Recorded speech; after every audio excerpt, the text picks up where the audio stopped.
Hey guys, in this episode we're going to talk about the Netflix film Roma. We're going to discuss the pacing, the cinematography, and we'll also discuss the nominations it received from the Oscars and if it was rightfully deserved. This is episode 115 of the Reel-ists podcast.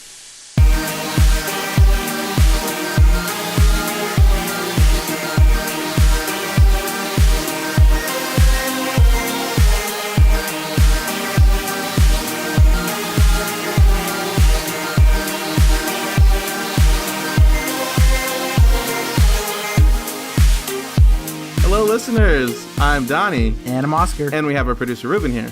Hi. Hi, Ruben says. He didn't say hello. He said hi.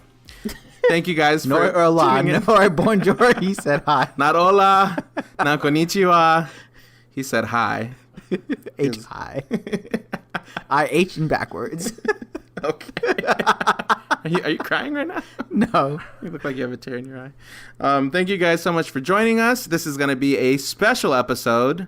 Okay, all of our episodes are special. I was like, we just did this last episode. This is going to be a very special episode. Not only are we continuing with our Netflix trend right now. This is the second Netflix film we're reviewing in the same week, which is exciting. Also, this is the final film from the 2019 Best Picture nominees list.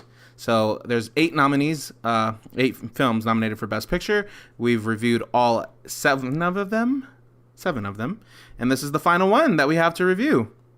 So that's exciting. We're concluding that as well, killing 2 birds with 1 stone. Hey. So just to remind you guys, it is going to be a spoiler discussion. If you have not seen Roma yet, you need to pause, go log into your Netflix account, and watch this film. Really big right now. Getting got 10 nominations at the Academy Awards this morning, which is insane. Well, not this morning. When the list was released Tuesday morning. But I will say that Netflix also joined the Motion Pictures Association, so they get their ratings now judged by them. It's a big step only the big studios are like in agreement because I was finding out that you have to pay like $10 to $12 million annually. Jeez, just to get reviewed by them? To get this little rating that I guess has a big impact on your movie, but that's crazy. I'm gonna join that club and be like, yeah, it's $10 million to pay me to tell you what ratings. Yeah, for real. Whoever came up with that, they're genius. You know what? You pay me $10 to $12 million, and I'll give you the rating. I will gladly tell you. Oh man! All right, well, let's just jump right into it. Oscar, what did you think of Roma? Initial thoughts. I really enjoyed it. I thought it was a nice story to see just play out. It was very, very simple in visual, and I think that was the beauty of it, is that it wasn't necessarily about something that needed a lot of time in visual effects or anything like that. It was just a really realistic approach in this time period that they're telling, and the characters and what's going around these characters. In the setting of this moment, or the surroundings, both in the personal and in just the political side of it. I thought it was really nice. I thought it was a very interesting story that I kind of was at first hesitant of why is Roma getting all this attention? The first thing that came to mind was it's black and white. I feel like that's why it's getting attention, because it's trying to be artistic and different, but it actually works and to really get a little bit more understanding that it was a personal film by Alfonso Cuarón and be able to get a little bit more information about the movie. I think it really helps it. But overall, the story is a really nice story. Nice in how it's told, not in how it plays out, because there's some sad elements to it. But it was really cool. It was really nice to really see. And it's a Netflix movie, but I think this would have been a good one to see in theaters. And it just would have allowed the big screen to really beautifully capture the cinematography that the movie had. A lot of nice things to say about the movie. All right. A year in the life of a middle-class family's maid in Mexico City in the early 1970s. Short and sweet. IMBD. There you go. I agree as well. I thought Roma was a beautifully told story. It was getting a lot of hype, so I was like, man, I got to see this film. And it really was an impactful film, I'd say for it to be a more slower paced film, where not a lot happened. But I thought it was nice. I thought it was obviously beautifully shot. I mean, the cinematography alone, I think, was just so pretty. It was very kind of the what am I trying to say? I felt like the capturing of every scene was kind of like large and grand in scale. Like it was very panoramic. It was very opening to us as an audience, taking in the entire setting, for something that seemed like it was going to be so epic. But on the flip side, nothing was so epic. It was very personal and very intimate, the story we were watching. But I just liked the contrast, how it was this kind of big wide shot, but it was basically, we're just looking into the life of Cleo, who was the main protagonist, and what the film centered around. So I thought that was really interesting.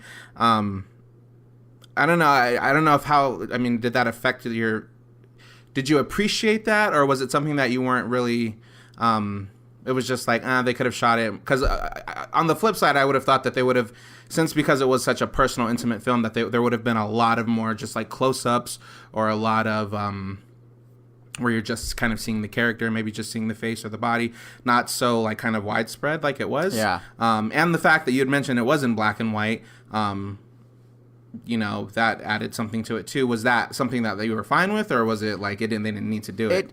It grows on you. It's not something that immediately you're completely in favor for. You kind of you're having your thoughts more of, what is this story going to be about, with the mixture of why is it in black and white. But you slowly start to get scenes where you kind of get that big picture in it, and it just kind of, it looks nice.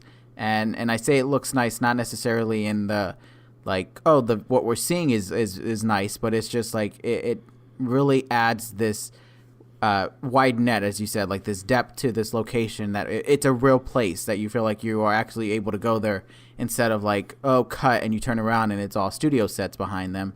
Like, it actually felt like it was a place that they were actually recording, that they took the camera. Whether they did or not, I think, for the most part, I think they did record, there. But the way that the camera was able to capture it all, I think, is what made it for us, the audience, to really feel realistic. And there was also some moments where it helps give you just how big the places can be, mm-hmm. Making the house seem more grand than what it really was. And it was very simple, just a 2-story place with, the living room and all the stuff down there that, wasn't like up to date in technology to, always, it was a time period, but it still made you feel like there was things to observe, maybe when it was more quiet during the scene, like when the scene wasn't really asking for much for your attention. You kind of were able to just browse around and see what's going on, and kind of feel like you're almost really getting that personal touch, getting that, like, you're at a friend's house and you're just seeing, like, what is this? What do they have? Mm-hmm. Like, they a spectator. Yeah, you're just like, they have some nice things here. They must have some money. You're just the thoughts that help you, help your mind see why this is personal, I guess. Why, as the story goes along, and then you start to feel like, okay, I see why the nanny is so close to the family. I can see why, the kids are close to their moms. Like, and the story goes along with it. And yeah, I think it just adds a nice sense of realism to it.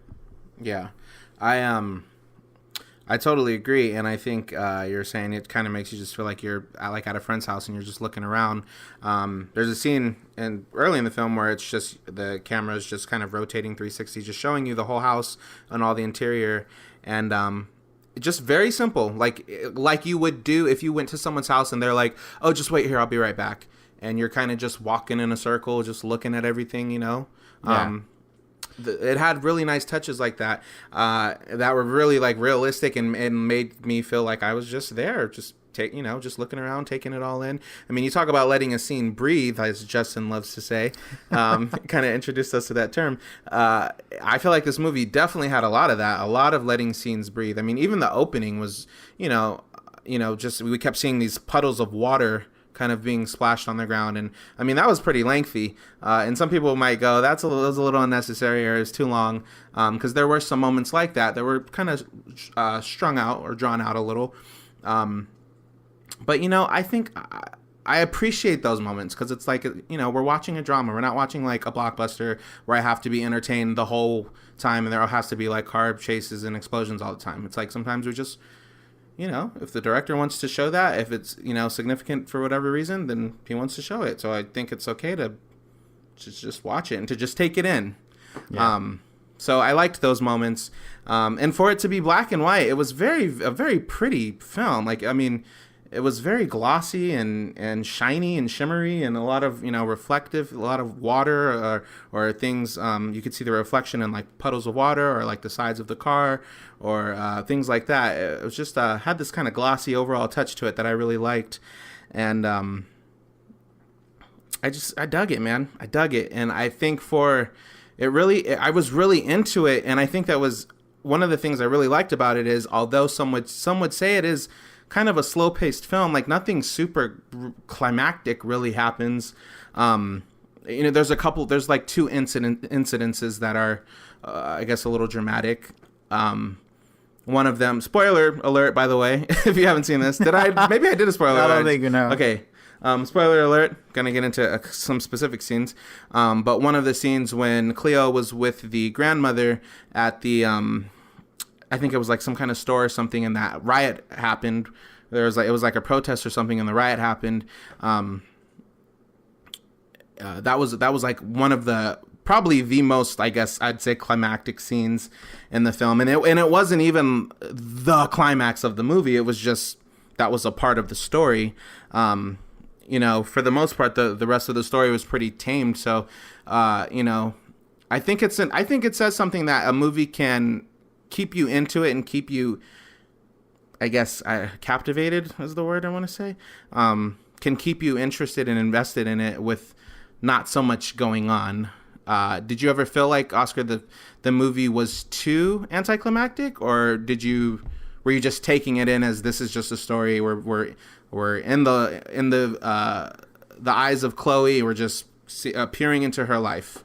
I would say midway through, you have to accept that you're not getting this arc, this kind of, she's trying to do something out of the ordinary. She's there's this big plot that needs to be resolved.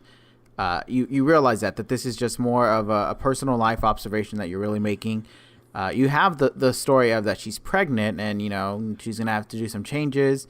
She talks to the owner, the wife of the house, and tries to start getting that cleared up of like, well, I don't know, can I work here and try to get that sorted out there. Yeah, but I feel like that's the one thing that is a pullback, is that I don't see much of rewatchability into this, and that's just because it's kind of just like finding out someone's story and just going, oh, that's a nice story, or that's unfortunate. I say that, I keep saying nice, but there's some more unfortunate things that happen in here. But like that's an interesting story to be told. I appreciate it, thank you. But it's not one that it's just like, I need to see this again.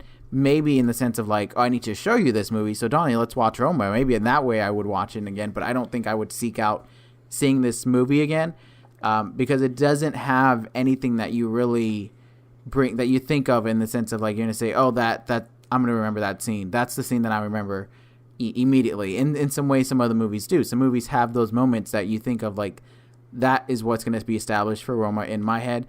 You would think like, oh, the poster and the beach when they're all together, all close together. But it when it plays out, you're just like, oh, this is just a little moment of closure for the movie, more so than anything else. So it's kind of just little things like that you will say like, oh, that's the point that you stick to this movie. So once you accept that it's just a personal tale, then I think it becomes easier to allow it to play out, rather than looking for that plot of just like, but where's the conflict? Where's the villain? Or where's that, what's that goal that she can't get because something's stopping her? Where's those kinds of things? Then you're able to allow it to tell you what it is. And Yeah, it's kind of just that. I mean, there's the one scene that I will say was the biggest scene was we said spoilers, right? Yeah. So I'm just gonna extend this spoiler warning. Is the death of the baby when it was Cleo's being baby. born? Yeah. Yeah. So that scene was just like, wow, we're seeing this. But I don't know. It like thinking about it, just there's nothing that I want to go see it again. I don't think I want to see a child being dead again. Like that's kind of tough to go want to watch that again intentionally. Like, oh, I just want to see this part where the baby's dead. But yeah, so I get what you're saying. I know there are people that would love to go. Okay, I do want to see the movie again, and I probably will. Like you can't. Yeah, I know. But there are people. I'm bringing this up because my parents, my father and my mother, both are like this. They like drama is their genre. They love. That's probably why I love drama so much. Because I grew up watching a lot of them, even at like 7, 8 years old, watching things I should not have been watching. But my parents, I don't know why, but they loved to watch these heartbreaking films. These like hard to watch, like gritty, real, raw, uncut dramas. They loved it. But like rewatch it, like they go back. Wow. Yeah. Well, like the more like volatile and dramatic and painful, like the better. They just loved it. And I think I think there is a lot of people do like to watch, like people that love like dramas. They do like that kind of stuff because it reflects real life. And it's like, you have on one end of the spectrum people that are like, I want to escape reality. I want to escape what's going on right now. I want to get lost in a fantasy, or I want to travel through space, or I want to be in animation. Like that's how, my stepmom is. She doesn't want to see anything like, real. Like she loves Mary Poppins and all that kind of stuff. And then on the other end of the spectrum, like my dad would be like, no, let's go see this movie. It's about drug addiction. It's about, whatever. Like it's about immigration. It's about blah, blah, blah. Like the more dramatic, the better for him. And so when you said that, it made me think of them because I'm like, there are some sick people like that. Oh my God. I'm one of them. Not that, but I get what you're saying. Like something like that is hard to watch, and sometimes it is hard to digest, even if it's a movie and it was rehearsed and choreographed and it wasn't real. But like, even like the scene in Mother with the baby, which that one you don't even see dead. Like you hear it, you hear the bones breaking, but you don't see it. And there was people leaving the theater for that moment. Yeah. So yeah, it's like one of those, and that's why I said like it's a powerful moment, but I guess maybe just for myself, I won't naturally want to go back to that scene because I want to see that. It's kind of just more of like that was a tough scene to go through. Yeah. But I'm not going to be like I needed to see it because it was in the film and I needed to get the whole picture, but. It's not going to be like, oh, I'm just scrolling through Netflix. Oh, let me just watch that baby die one more quick. Like, it's not like that. Yeah. Yeah.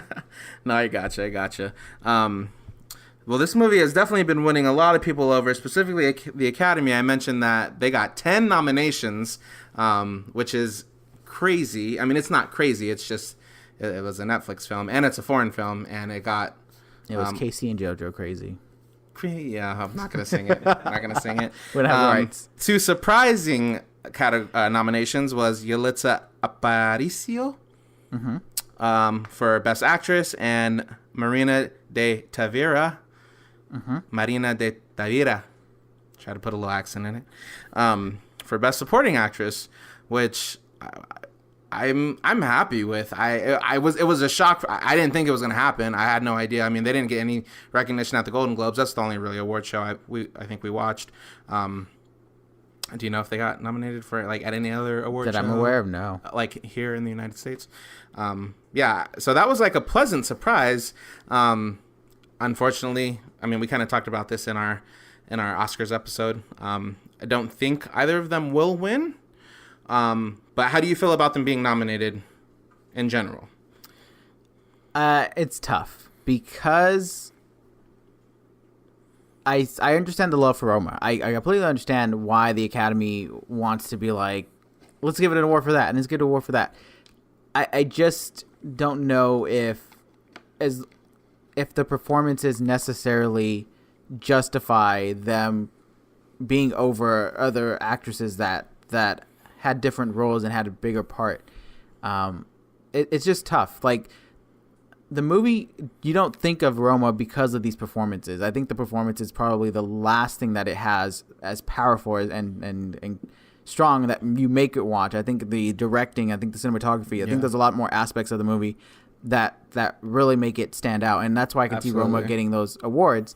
But the performance wise of it, and I know it was like her first time. I know the lead actress, it was her first movie, but to have a non-actress. I mean, she's this. I mean, I don't want to say that, but she's not been in anything else. This is her first project. Right. To have her nominated, it's a very nice compliment, but I feel like maybe it would have. It's kind of tough because it's like, yes, you should get nominated, but at the same time, it still should be more rightfully so than just because we loved a movie, you know.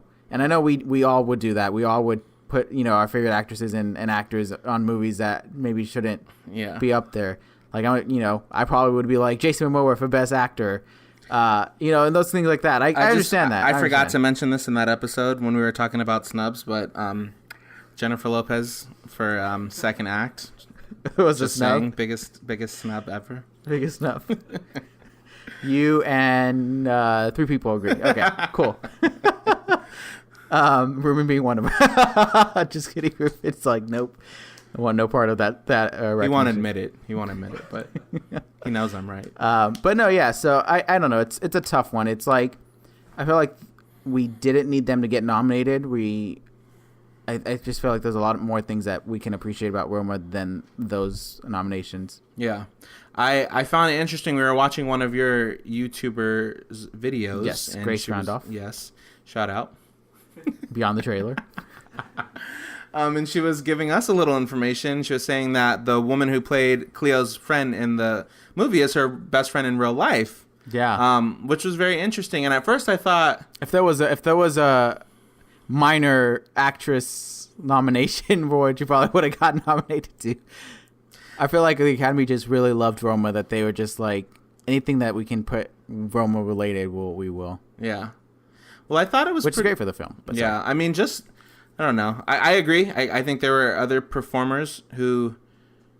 It's not that I think that they didn't do a good job. I just feel like there was some great performances that did not get included. Right. So, I think... I don't... See, that's the thing. Was the Academy intentionally going like, oh, they're at 8 right now. You know, let's just give them to the actresses and then now make them 10. And then the talk would be that they have 10 now. I don't know, how the Academy puts it together. They love those headlines. They love, you know, everyone talking about Black Panther being, you know, nominated for Best Picture for a superhero. Like, they love to get those responses. It's like every move. I feel like every move they make, it is a well thought out move. Yeah. It's not like... Except for the Oscars not so white result. Yeah. I feel like they've gotten a little more careful since then. Like, okay, we got to nominate this. We have to include that. You know, and it's, which is like, it bugs me too, because it's like, at some point it's like, well, when do we just go off who was the best and what was the best? Never. But it's like, only the Donnie Donnie then it's Awards. Like, who is to decide that? Like, how do we measure that? You can decide it on the Donnie Awards. And the Donnie goes to... Yeah, don't watch the Donnie Awards. They'd be very biased, one-sided. They'd be like, really? He gave her Best Actress? He gave this Best Picture? Don't do it. I would love to see those. That'd be interesting to just see those results. A little just random question for Ruben, you and Oscar, because you both are Spanish speakers. I just wanted to know, because I read something that in the movie, like, Spanish was the language of the film, but that the main actress Cleo and her friend sometimes were speaking in like a different dialect. Did you guys pick up on that, like listening as the Spanish speakers, or did you not? Were you not paying attention to it at all? I'm not that fluent to be able to pick it up. But did we notice? Yeah, like Ruben, did you notice when they were speaking, like, oh, they're speaking and they're talking something differently, like as opposed to the white family that she was working for? Yeah. Nope. I did. I think they called it like Mixtec or something like. Yeah, I feel like there was something before. Was there something before, like an advisory before the movie? No. I feel like I saw something before, so I knew it was coming. Because I even thought about... I don't think there was an advisory. I had the subtitles on, and I was like, oh, this would be hard if I didn't have the subtitles on, because... I thought the subtitles were forced. Were they not forced? Yeah. I have mine on automatic, though. Oh. Maybe you got something different. Well, did we have... No, we didn't have subtitles on because it was in the film, right? Yeah, I thought we just played. But you had your subtitles on, like on your television? Yeah, on my Netflix, it's automatic. I put it on. So maybe you did get something different that we didn't get. Like, unless like it said speaks foreign or something. Because I remember at one point I saw something. I remember specifically seeing something that said that another language will be spoken. Oh, okay. It will not be translated or something. So you got a little heads up. Yeah, before you. I don't know where else I would have seen that. Yeah. I do research on the film. Right, exactly. Yeah. Okay, so you got a little heads up saying that there is going to be a different language spoken and it's not going to be translated. Yeah. Okay. But of course, yeah, when it would just pop up, they would just pop it up, and they would mix it in too. That's so what they would be speaking to each other in Spanish. In Spanish, and then change into that dialect. Did you understand that dialect at all? No. Okay, so it's not related. They're completely different. Oh, okay, interesting. I just read that in an article, so I just wasn't sure. I never heard it said mix, like MIXTEC or something, so mixtex or something. Mm-hmm. So I didn't know. I know sometimes, like you guys are talking, you're like, oh, I was watching this film or this soap, and I think they were from Portugal, not Portugal, but from Spain, and you could hear it's different. Mm-hmm. So I didn't know how different this sounded for you guys or not. No. Oscar's just like, I didn't notice, I wasn't listening. I was still trying to make sure I can read in English. I just stuck to the subtitles. Look, I can't even tell the difference between Spanish and Latin America and Spanish in Spain still. Nope. I didn't have time to make that observation. I gotcha. It's like it's an indigenous language, yeah. It's completely, totally off. Okay. Yeah. Gotcha. Yeah. Interesting. Well, that was one of the little fun facts found out about this film. I feel like this film had some cool fun facts. Not fun facts, but just interesting things to know. Alfonso Cuarón, we learned from Grace that he used some of his furniture, his family furniture and furniture that he grew up with in the film as part of the production design. And so that was cool to know. Yeah. And also, I found out that this film was like a dedication to the woman that helped raise him growing up in his hometown. So like his family's nanny was like dedicated to her. Same story or same? Yeah, right. He had those brothers and sisters and. Yeah, I mean he had siblings and he grew up with a mom that divorced from the dad. Well, I don't know how true all that was, but a woman that was like a live-in like maid that helped raise him and his siblings. Gotcha. Yeah, it'd be common for that. And it was in Mexico City, and that's why there was a lot of, we kept seeing planes in the film because he said where he grew up there was always planes in the air. So I just love learning about things like that. It just makes me want to go back and watch the film so I can have that like perspective while watching the film. I guess just to like appreciate those things more and take notice. Right, for every movie, so, all the bonus features. Exactly. Although this one didn't have bonus features, it was reading off reading, like finding out about it. It's off reading. Like you didn't there was nothing you didn't click on bonus features. It was just like featurette. Yeah. It was just like reading off from articles and stuff. I gotcha. Well, Oscar, was there? I know what your least favorite scene of the film was. Did you have a specific scene that you really liked or really was memorable? Let's define. No. let's define memorable here. There were some interesting things that I found. Like things like that's kind of tough because hey, if your answer is no, it's fine. No. I'm just saying, like, there are things that I was just like, I liked what they were doing, but there was nothing to it. Like the scene where she go confront her baby daddy, like that scene itself was Cleo. Yeah. Like, that scene was interesting, but it wasn't, like, a favorite. But, like, there was, I don't know, I guess. I know. I don't mean to say, like, oh, I got so much joy out of watching this scene. Just, like, when I say memorable, just you remember a bit. I can't even talk. You remember the scene for any particular reason. It was either so beautifully shot or so moving or so, whatever, so terrible to watch. Probably your memorable scene is that childbirth I mean, scene, yeah, because that's the one most that impactful. Yeah, there you go, most impactful.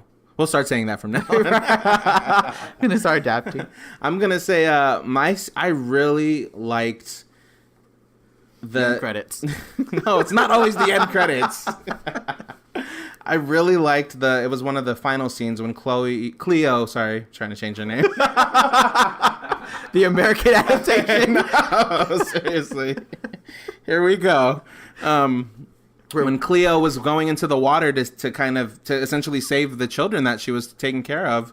Oh yeah. I thought that was such a beautifully shot scene. I mean, it was just kind of parallel to her the whole time, and just the way it was shot, the technicality of it was really nice to watch. And it was, I mean, that was, I guess you could say, probably one of the more climactic scenes, because we didn't know if we were like waiting for her to come back to get to the children, yeah. And we didn't know that one of them was going to die, they both were going to die, they all were going to get swept out to sea. That was my big fear, that they were all going to get swept out. I thought she was going to save them and she was going to die. Or something. I thought something sacrificial was going to happen. So I was really nervous. And thank God nothing did happen, and they came back to the shore. But just the way that the camera followed them and panned them alongside the whole time into the water and out of the water, and then we arrived to what essentially is the movie cover for the film. So yeah, I'd probably say that was and it was really it was emotional, you know. And the mom, obviously, she came. You know, like, obviously it's a movie, so she got to come right at the, you know, perfect timing. Like, oh my God, what happened? You know, and then the kids were like, Cleo saved us. She saved us. And I was like, that was sweet. You know, I don't know. It just moved me. It was moving. So I'd say that scene. They didn't give any kind of future for the character, huh? They didn't say like, oh, she ends up having a kid or anything. So it's kind of... her and her sisters just still live there on the property, and they're still. It would have been nice to get some. I mean, that we know that the family is things are gonna shift with the family, because the father, she told the kids, your dad's not coming back, and this will be an adventure and things, and so that's gonna change. But you know, and who knows? Maybe she won't have enough money to keep Cleo. I'm sorry. Oh my gosh, Cleo and her friend. We don't know, but you know, it is what it is. Right. Are they friends, or are they just coworkers that are friends? In the movie? I think they were coworkers that were friends. Yeah, I think so. Like, maybe That just took on the best friend role because they work together. Yeah. And live together. Yeah.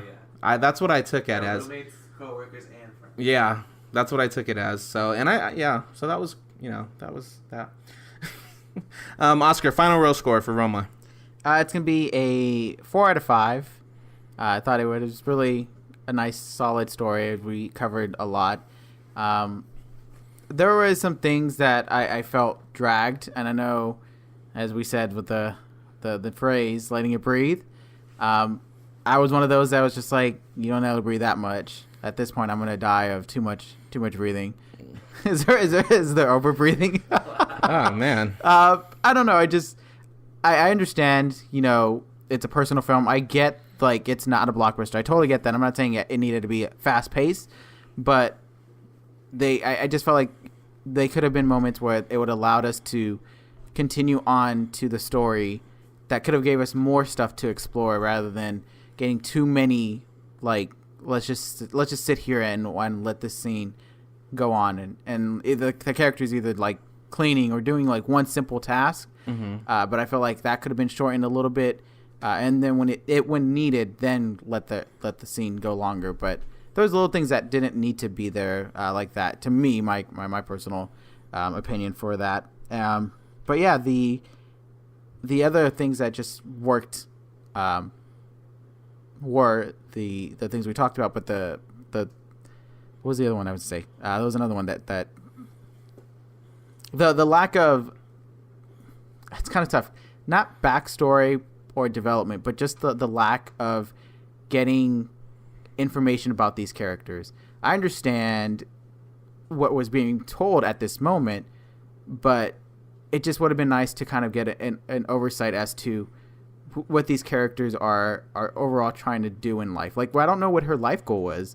Was it just to be the maid to be a maid for families? Did she have like a personal like goal? I don't think that she this is in the 1970s, so I'm assuming that she probably didn't have any goals, and this was probably her only, but like what she viewed as that was going to be her life, and that was probably one right, of her which would be okay to, that's the conflict, but I would like to, I mean, everyone has some kind of dream, and to some capacity, whether it's freedom or anything, just to kind of know what's continuing to want you to do this every day, what's motivating you to see the positive in life, you know, like I know you're getting close to this family, but there's a reason you're enjoying this family too. Like there's things that you can really explore with the person as to why they're where they're at and why they're content. Did she not have anyone growing up? Then now she feels like she's a family. Little things like that would have been insightful for us to know about, if not her character, other characters that might be in this time. I don't know, just things like that would have been good to know, to kind of just help us get an understanding of this time period. I feel like we got a small sample, but we didn't get the enough to say, like, I think I can tell you what this time period felt like for most people. I felt like this was just like, I can tell you what it felt for Alfonso Cuarón's life, which is cool, but as a movie, I would have liked that. Okay. You gonna stick with that score? Yeah. Okay. Not a feeling. Okay, well, I'm gonna give it a 4.5 out of 5. It was in your top. Huh? It was in your top. It was in my top. I think it was my number 8, if I'm not mistaken. Somewhere around there.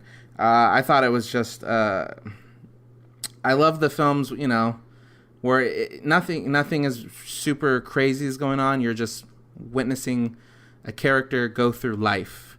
And I think those can be just as effective of movies as other films where there is, you know, a plot and there is something like a driving force behind every action and it builds up to something explosive. Like, I think they can be just as good of films. It really did it for me. Beautifully shot. That's all I need to say. We already kind of talked about everything else. Well acted. Even for, you know, the newcomers that have never acted before, I thought they did great. And to have to kind of be the main one in the film, and for us to kind of stay interested in them for an entirety of a film, I think it's, you know, it's not the easiest thing to do. And I was in it the whole way through. It had some heartbreaking moments, some beautiful moments. Just, I think overall it was just a really good film. And, you know, we didn't get enough, I guess, background on Cleo or her friend, and we don't know exactly where they come from or where Cleo's family is at the moment. I just kind of, and maybe Alfonso just wants to, you know, some directors just want to leave things open for your interpretation, whatever you feel, whatever you think about it. Maybe I don't know. I just kind of took it as maybe she comes from a really small family. Maybe there's a couple of them that are kind of spread out throughout Mexico working for wealthy families, and that's all they can do, and that's all they know as a profession, and they don't really, you know, think about, oh, what's gonna what can I do with my life after this. I think they see, you know, an opportunity to make money, to be housed, and that's, you know, it's kind of, you know, back then maybe a simpler time where, I don't know. Those are my thoughts on it. But I really, really liked the film, and I thought it was great. I think you should see it if you haven't. It's called Netflix. It's called Netflix. It's on Netflix. It's called Roma. 4.5 out of 5 for me. And Ruben, you did see it, so what are you going to give this? I'd give it a 4. Okay, Ruben gives it a 4. Last film was a 1. This one's a 4. I'm just kidding. Awesome. No, you saw Bird Box. You had saw Bird. Oh, yeah. That's true. You saw Bird Box, yeah? Yeah, you gave it a score. Gave it a score. I think you gave it a score. No, yeah, but I was trying to... I was like, I'm confident we asked him. I want to say you gave it like a 3.5 or a 4. Like, it was around there. So, Netflix just does it for Ruben, apparently. Keep them coming with the Netflix films. There is one. There's that other nominated one. Have you seen that one? What was that? I forgot what the movie. The Buster Scruggs thing, or something like that. The Ballad of Buster Scruggs. Yeah. Oh, he hasn't seen that one yet. Okay. So we'll go get back to him. Yeah, exactly. But then don't forget to catch Donnie's future adapted movie called Roma starring Chloe. I know. Freaking little spinoff. We'll probably call it like Romania or something different. There you go. I was gonna say Coma. but Riverside. I don't know. Whatever you want to call it. That makes it. Introduces it to a whole nother Chloe and avenue for us to Riverside. go down. But anyways, thank you guys for listening. We definitely want to know what you guys had to say about Roma, so let us know. Remember, we're on social media, Instagram, Facebook, Twitter, at Team Reelists, Team Reelists, no dash. You can also leave us a comment on YouTube, and you can leave us a comment and rate us on iTunes as well. Share your thoughts, and if you have not seen Roma, go see Roma. If you've listened to this whole episode, and you haven't seen the movie, I would assume that you're then going to go watch Roma. So... hopefully you do. It's a really good film. Why tell like you're gonna cry? Hopefully you do. Please. Please go see it, please. As always, thank you guys so much for listening, and we will catch you next time. Thank you.